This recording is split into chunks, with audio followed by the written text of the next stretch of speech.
Good morning and welcome to this live stream. I've totally lost track of what date it is, but it's very sunny. It is the Sunday before Easter. What are we about, the 10th of April or something like that. In this live stream, I'm going to talk about session 9 in my interventions. I've done about 30 groups now. And I'm just blogging, live streaming, vlogging about the kinds of things that I'm doing with kids in case that's useful to you. Of course, your questions take priority. I'm just realising how strong the sun is here. I've spent a lot of time trying to block it out. Let's just see if that helps. Not really, a little bit. Got very bright neck. Okay, so last week I was talking about session 8 with the groups. These groups have 15 sessions, but I'm going to recommend rejigging things after session 9. Of course, all of this, your intuition, your oversight should take precedence. I'm here for the teachers who are making conscious decisions and are not just following a scheme of work. Hi, if you've just joined, please do say hi and ask any questions that you've got. So last week we did a lot of work on measure. And this week I started by actually getting children to measure some lines. Some of these are whole numbers of centimetres, so they're measuring them in centimetres and millimetres. And we just nudged into the multiplying by 10, checking they can spot the shortcut of just putting a 0 on. Some of them can't, some of them have missed that, but they quite quickly do in this context.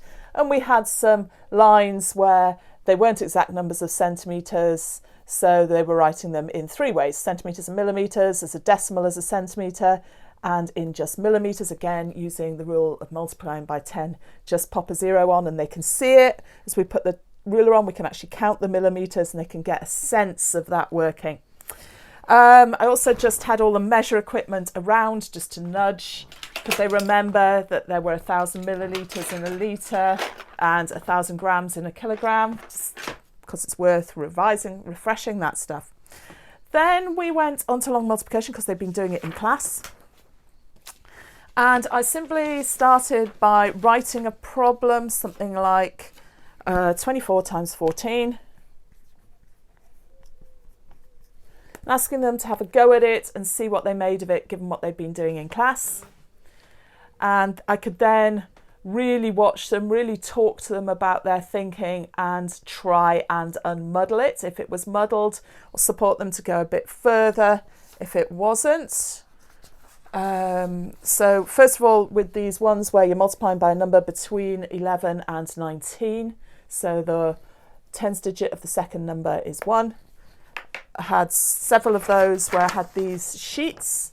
So whatever method they were using, if they were just totally puzzled, some of them were having panic attacks because they'd not been able to do it in class and now we were really going to focus on it, I could just give them this sheet and let them count the squares and then start to pull that apart into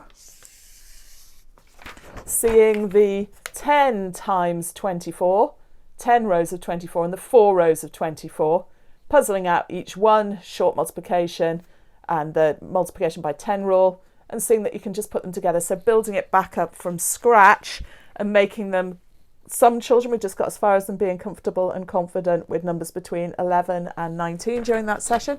But obviously they're then going back into class, so they'll be doing more and they've got more secure foundations in place to cope with what they're doing in class now.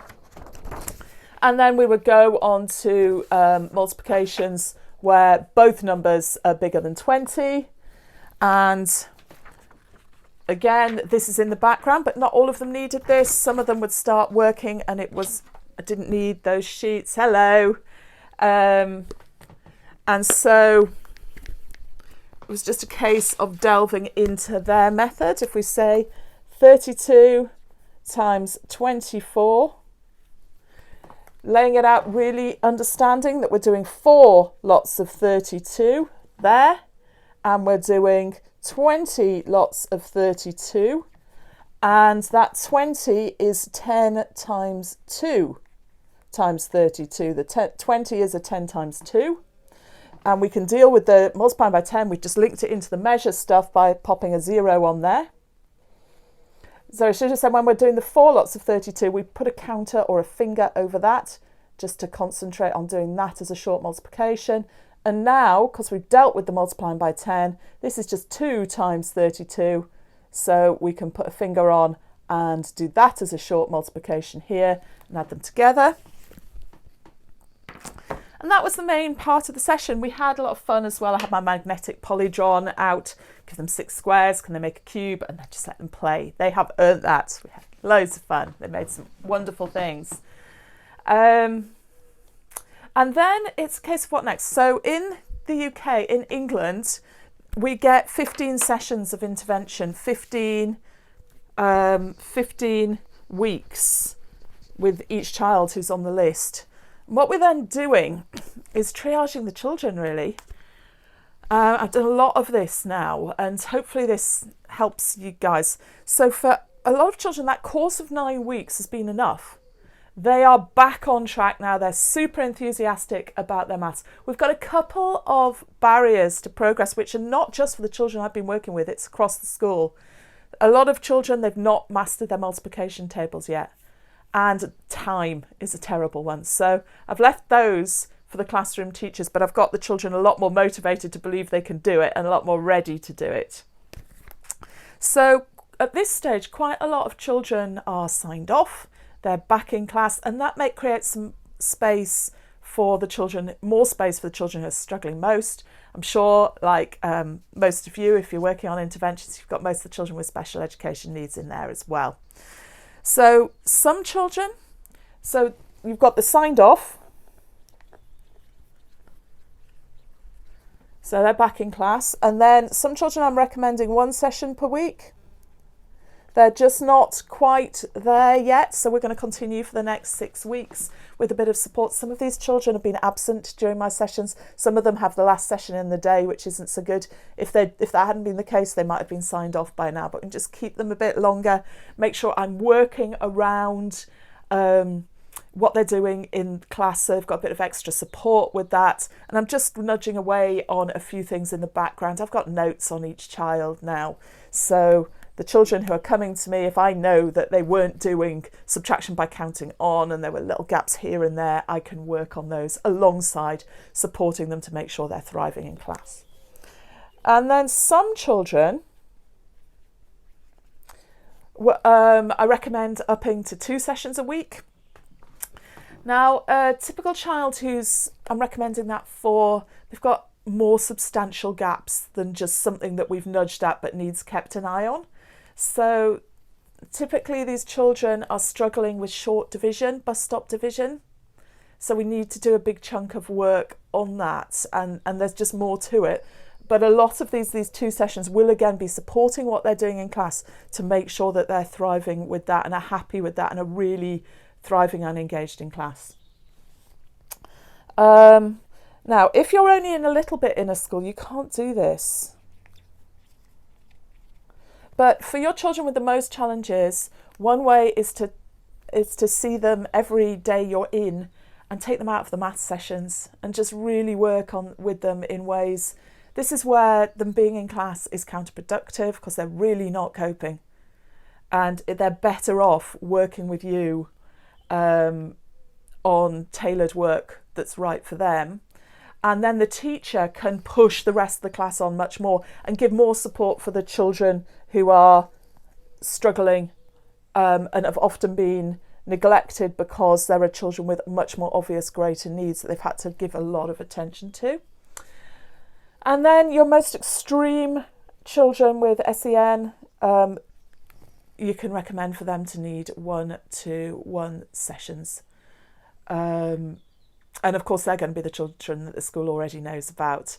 But that is the case where they're just not thriving in a group environment because the moment you take your eye off them, they're going backwards and things are getting worse for them and they need that 1-to-1.